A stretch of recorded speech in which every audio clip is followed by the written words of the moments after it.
Dear America, my name is Shams. I'm a naturalized citizen. I came from Afghanistan after working with the United States military for about 6 years there. And since being here, I've earned a lot, I have learned a lot, I've faced a lot, and I've endured a lot.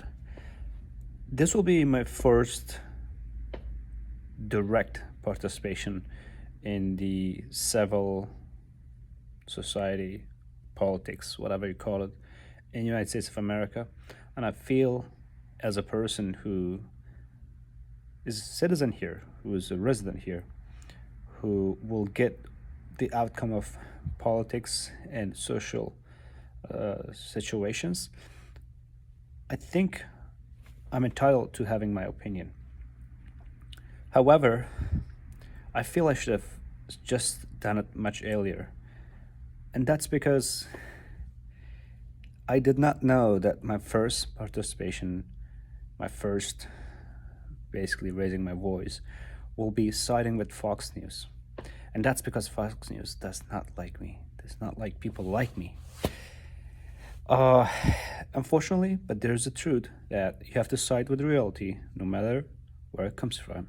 You have to accept the truth no matter who speaks it. And that's why I have to side with Fox News. Obviously not on everything, just on things that I believe they are true, which they are. See, I'm coming from Afghanistan. I would have not came here, I would have not left my country, my people, where I would have spoken my own language, where I would have stayed with my family, where I would have eaten the food that I was basically raised with. But I did. That's because the situation in Afghanistan was not good enough. It basically forces one to leave. And that's because we have got some people who did some wrong stuff that turned that country into the situation that it is going through right now. What I'm afraid of is that the United States, the way things are going right now, with the rivalry it has from China, it unfortunately is going down. That's a reality. And this comes from a person who comes from a place which is failed. It's a failed state, it's a failed society. That's because, again, we had got some people who unfortunately did things the way they should have not, and knowingly or unknowingly, they turned the society into a chaotic one. So what I am trying to say is there are several stuff happening right now in the US which is pulling it. Obviously it's not a good comparison. America is not going to become Afghanistan very soon. But let me tell you, think of Sears. Who would think of one day that Sears would basically be gone and Amazon, a small bookstore from a garage, will take over? Or who would think at one point that the British Empire would be replaced by American Empire? Who would think at one point that someone from the middle of Mongolia would come out and destroy China and the whole Middle East all the way to Eastern Europe? But that's possible. Societies get up, go down. That's because it depends on how people take care of their societies. The way things are going right now in America are unfortunately not good. Inflation, getting people this idea that you should not work and it's totally okay and we're going to pay for you, and enabling criminals, making it easy to commit crimes and not be afraid of the consequences, because apparently they're not consequences in most cases, glorifying crimes under the name of racial justice or whatever. This is going to drag everyone down, and that's a problem. I would think there's an idea in America that we're spoiled. Let me tell you, yes, most of Americans are spoiled. There is a lot to earn here. There's a lot to learn here. If you look at the the migrant society, people who come to here like me, they're usually able to buy a house, first generation, first comers, in most cases, graduate with a college degree, all the way to like a PhD or postdoc, whatever. You've got a bunch of them who are doctors, engineers, or whatever. And this means an American-born citizen should be able to have the exact same outcome of his life. Because the American dream, to me, is all but alive. Sorry, it's all alive. It's still happening. It's there for those who can chase it. And so one should earn for themselves. And I'm not saying that public assistance are not good. In most cases, some people might need it once in their life, and it's good. It holds their hand. However, basically lifelong government support and the overspending by governments that we saw happened during the pandemic, which brought us to inflation. On top of it, the additional, I should say, unearned by the federal government expenditure on roads or whatever. Obviously, it's needed. Roads have infrastructures are important, but overspending, we're talking about a time that we have to control the expenditure. Otherwise, my heart and dollars are not going to be enough for me, because the inflation will raise the price of items at a point that I will not be able to pay for it. So yeah, I'm going back again. Why I started to talk now. I wanted to talk when Kyle Rittenhouse case was going, because I'm not sure about you, but I've been in a battlefield. I've been in a situation that there was a chance of someone shooting me. And I know that there's not a lot that you can expect from someone who has a mean to defend themselves and is being seriously threatened. From the videos that we see, Kyle Rittenhouse was seriously threatened. I'm not talking about why he went there and all that stuff. That could be dealt with. But like the whole idea, which was legal apparently, you could have that arm gun according to the laws of the state of Wisconsin. But the idea that you're being chased by such a number of people, and the situation itself, think of all the distractions, think of people being attacked, injured, and all that. And we're talking about 17 years old young man who, after shooting this gentleman, comes back to him, checking on him. What else would you expect from a person who apparently you call white supremacist or whatever? There's a thing in this country. It's called let me try. English is my fifth and a half language. White privilege. Actually, I think the opposite is correct. That's because you have got a higher chance of getting into college if you're not white, colored like me, whatever. You have a higher chance of being hired by a company just because of the diversity. So that's not white privilege, that's colored privilege.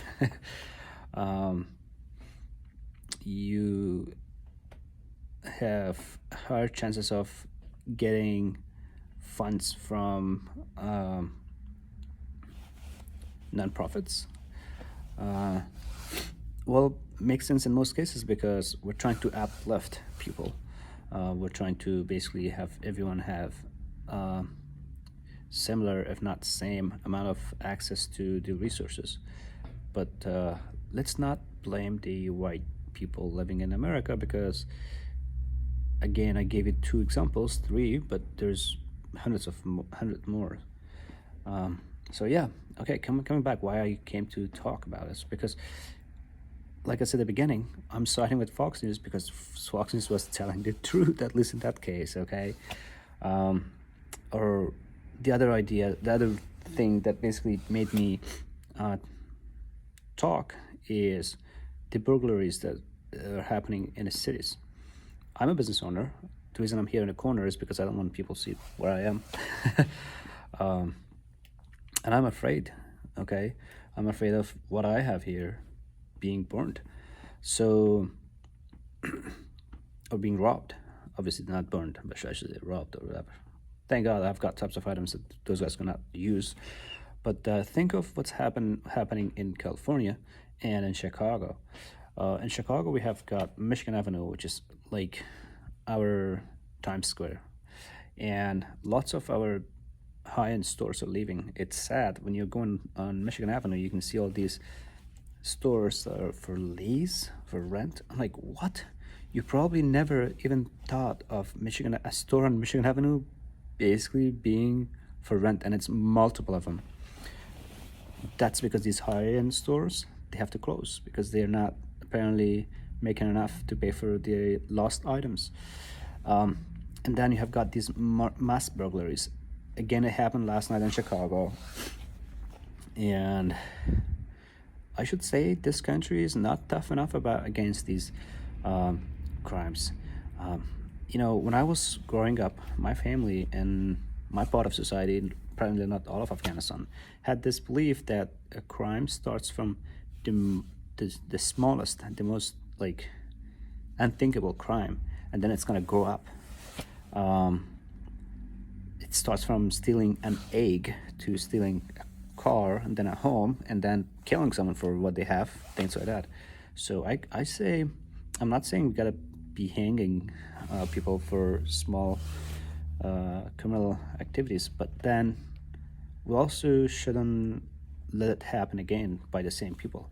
Think of the guy who ran over those many people in Wisconsin with a list of criminal activities and with a history of like doing all sorts of bad stuff. So yeah, I mean, it's sad that we're very soft on him, and all being at a time that we're facing China. China is, in a way, a unilingual, uniracial country, although I don't believe in race. And that makes it much ahead of us because they don't have to spend a lot on things that we have to do. They don't have to accept so many bad behaviors, so many problems just in the name of racial justice, no matter from which people it comes from, because they don't have that problem. And at the same time, they've got a population which is listening to their government, and on top of that, they've got a growing military with the highest economic growth while we are going down. See, I came from Afghanistan. I don't really have a plan to leave this country for another country because of things going south. And since my children were born here and I see their future in this country, it makes me sad that, I'm basically seeing all this problem happening for their future. It doesn't take you to be a rocket scientist to notice. Just like simple. I mean, it's not hard to see we're not doing well. We're not going, the way we should be headed to. While our competitor, China, is taking over, and the leverage that we have, the U.S. dollar, our economic capacity, which makes us basically be able to do things the way we do in the U.S. or have the world follow it. If not, they'll be slapped with sanctions. Seems like that's being endangered, and seems like that's not gonna be there with us for very long, and that means we're not gonna be the superpower anymore, and that means we're not gonna be able to print all the dollars to spend with a population that we have taught them we're gonna give you easy money. That's gonna be a real tough situation when you cannot print up money, when the world doesn't give you the credit to print up money anymore, and then you have got a population who's used to getting free rent. I have got a lot, because of a business, of debt, credit card debt, even for my own expenditure, student debt, a family with 3 kids, and I'm the only person who is working. And I have not gotten the rental assistance the past year. I could have 100%. I did not, because I felt we're not gonna basically take actions to destroy the society ourselves. At least I didn't. At least that's what I believe, and a lot of other people do. Again, coming back, this country, from this perspective of a newcomer, someone who comes from experience, is not doing well. And if it's not controlled, if it's not taken care of, and it's not redirected, I'm afraid to tell you, we are going to face a lot of trouble in this country.